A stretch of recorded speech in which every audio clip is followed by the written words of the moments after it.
Señor presidente, señorías, intervengo en nombre del Grupo Parlamentario Socialista en relación a la enmienda a la totalidad presentada por el Grupo de Esquerra Republicana, Izquierda Unida e Iniciativa, en relación al proyecto de ley postal. Señor Llamazares, señor Tardá, les tengo que decir una cosa. Los tópicos, supuestamente desde un punto de vista de izquierdas, no sirven. A mí me gustaría que se leyeran la ley tal como está escrita y tal como, en definitiva, la ha presentado el Gobierno. Y tengo que decirle, con todo el respeto, que esos postulados no se corresponden con nada de lo que dice el proyecto de ley que hoy aquí se discute. Ustedes su enmienda la basan básicamente en 8 supuestos que enumeran, como por ejemplo que se transpone la directiva a solo 3 meses de la completa liberalización del mercado europeo y que la misma se recogen las opciones más liberales de la misma. Tengo que decirle que eso es verdad, pero que efectivamente el objetivo de esta ley, además de transponer al ordenamiento jurídico la Directiva 2008, pretende muchas más cosas. Aclararle que la regulación para la apertura del sector postal en Europa ha seguido diversas fases, como se ha dicho.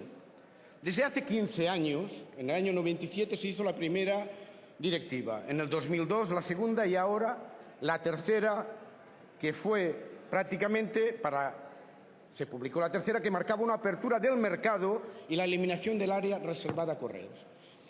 Estos plazos para la entrada en vigor de esta directiva, señorías, se mantienen en 16 países de la Unión Europea, que entrará en vigor en el 2011. Y en el 2013, 11 países, prácticamente los últimos que han entrado en la Unión Europea, deberán transponerla. Señorías, con esta transposición de la directiva se persiguen metas mucho más amplias, que incluyen el establecimiento de un marco normativo que desarrolle el derecho de los ciudadanos a disponer de un servicio postal universal, que cubra todo el territorio español con niveles de calidad y eficiencia. Para ello, la Sociedad Pública Estatal Correos y Telégrafos, que es, lo digo, y seguirá siendo una empresa de capital íntegramente público, no sé, señor Llamazares, de dónde ha sacado eso de la privatización. Supongo que será un supuesto, o como dicen por allí, por Andalucía, usted pone, diríamos, hay un énfasis que no dice la ley. Yo tengo que decirle que aquí no hay privatización, que precisamente es capital público, dependiente del Ministerio de Economía y Hacienda, que continuará, y lo dice la ley, la prestación del servicio universal como servicio público. Se le encomienda, como ustedes saben, durante 15 años a la empresa estatal el servicio postal universal. Punto número 2, que ustedes dicen que su gestación no se ha contado con la participación de la mayoría de entes implicados en el contenido de la ley. Esta aseveración no responde al mínimo rigor. Mire usted, tras la primera consulta del Consejo de Ministros, o sea, la primera lectura, se han presentado 261 observaciones al anteproyecto por parte de sindicatos. Se ha recibido en este proceso de diálogo con los mismos 122 alegaciones al anteproyecto por parte de las distintas representaciones sindicales: UGT, LAB, ELA, CIC, comisiones, CESID, CGT, Sindicato Libre, además de 16 alegaciones del Consejo Económico y Social. Con los miembros también del Consejo Postal, incluidos los representantes de los usuarios y de los grandes clientes, con las diversas organizaciones empresariales del sector, grandes y pequeños usuarios, con la Federación de Municipios y Provincias, con los colectivos de discapacitados y también con las instituciones del Estado, como es el Consejo Económico y Social, la Comisión Nacional de la Competencia, y todas estas alegaciones fueron valoradas individualmente, de forma que 141 propuestas del total, un 55%, han sido aceptadas, modificando en consecuencia el anteproyecto de acuerdo con estas aportaciones.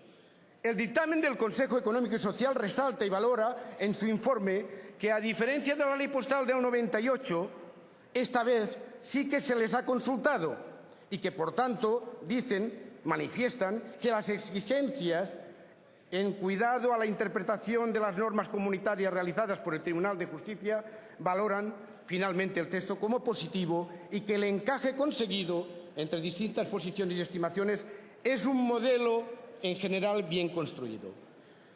Le tengo que decir, ustedes dicen que hagamos una moratoria, que solicitar esa moratoria en la transposición exigiría una modificación de la propia directiva, implicando también una derogación de las medidas recogidas en las mismas.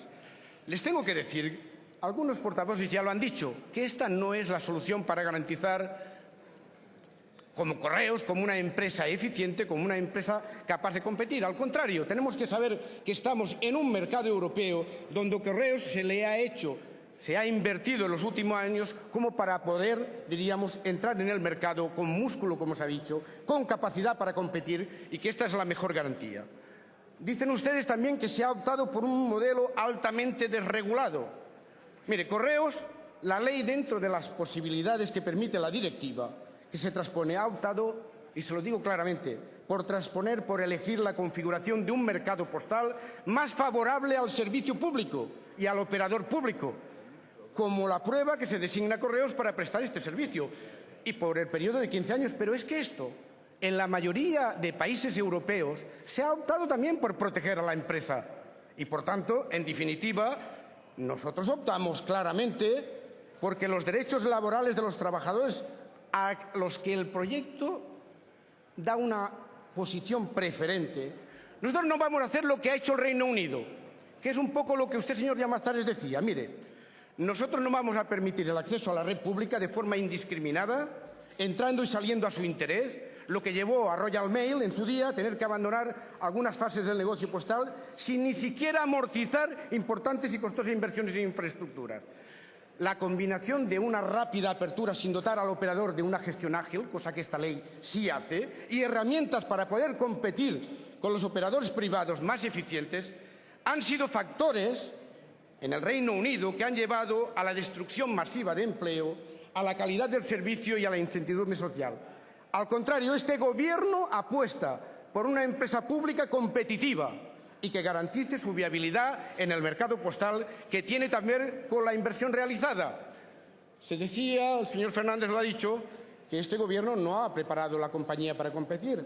Mire, en los últimos 6 años de Gobierno socialista, 1.340 millones, diríamos, de inversión en una empresa pública para que pueda competir. Y le tengo que decir también un dato. Usted se ha parado en el 2004. Pues mire, los beneficios de esta empresa desde el 2004 al 2010, en un contexto de crisis económica, ha sido de 860 millones de beneficios. Se han invertido 1.300 para preparar, pero la empresa pública, por ejemplo, en el año 2005, ganó 240 millones de euros en su cuenta de explotación. Respecto a la opinión de que el modelo de financiación del servicio postal es insuficiente, indico: la prestación del servicio postal designa un conjunto de servicios que garantiza en todo el territorio de forma permanente, en todo el territorio de forma permanente, aldeas rurales también. Y quiero resaltar que la ley dota también a la Comisión Nacional del Sector Postal, que es un regulador independiente, para que garantice esta financiación. Se ha dicho aquí que en los presupuestos generales del Estado no se contempla una financiación adecuada.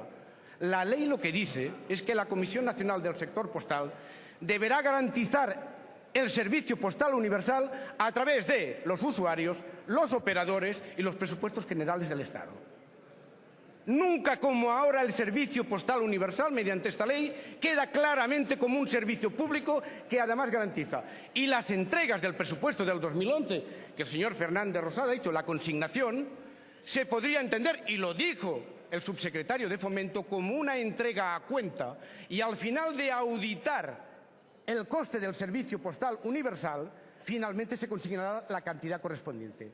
Tengo que decirle además otra cosa que esta ley evita, que es que los operadores privados, en aquellos sectores no rentables del mercado, puedan entrar y salir. Y, por tanto, aquí llevamos ya 12 años de competencia con los operadores, aquí están todos, y se han dedicado básicamente, señorías, a los sectores rentables del mercado.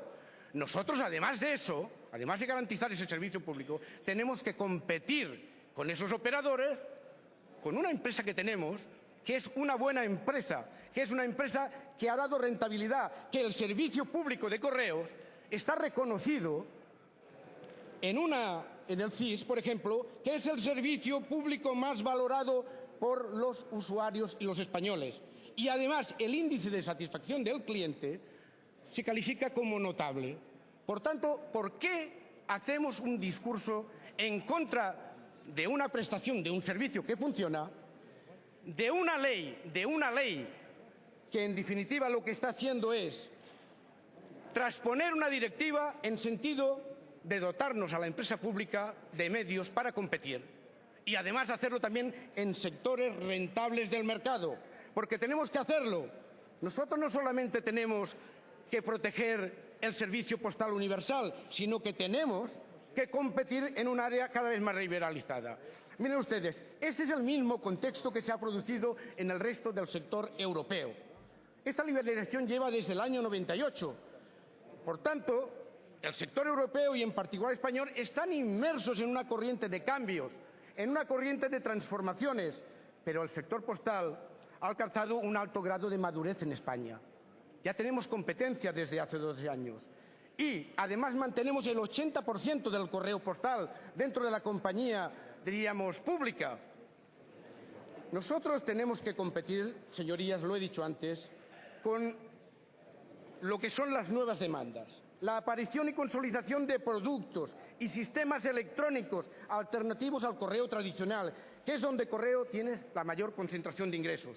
Es, por tanto, imprescindible que la compañía pública en este escenario tenga un plan y apruebe, lo dice la ley también, un plan estratégico coherente con la garantía de este servicio postal universal y que asimismo incida en incrementar ingresos en sectores o productos de nueva área de negocio, aprovechando la capilaridad de su red de oficinas en sectores más rentables del mercado. Y además, les digo, la empresa, en función también del artículo 58 de la Ley 14/2000 de medidas fiscales, administrativas y de orden social, tiene su propia autonomía para fijar su estrategia y para competir en el mercado. No olvidemos que es una sociedad anónima. Por tanto, remarcar que el servicio postal universal se financia a través de los presupuestos generales del Estado con partidas abiertas, consideradas a cuenta del coste total del servicio postal universal, que la Comisión Nacional del Sector Postal debería, en todo caso, de llevarlas a término. Señorías, les tengo que decir... Señor Ruiz, por favor, yo también tengo que decirle que lleva mucho tiempo. Un mensaje claro a los trabajadores y a las familias de correos. La ley expresamente da el respeto a los derechos sociales y laborales de los trabajadores. No es verdad que se hayan perdido 7.000 empleos, señorías. Teníamos 64.000 en el año 2005 y tenemos 64.000 en estos momentos. En un momento de decrecimiento del sector postal del 20%. Y vamos a garantizar el empleo en la empresa pública. Y vamos a competir.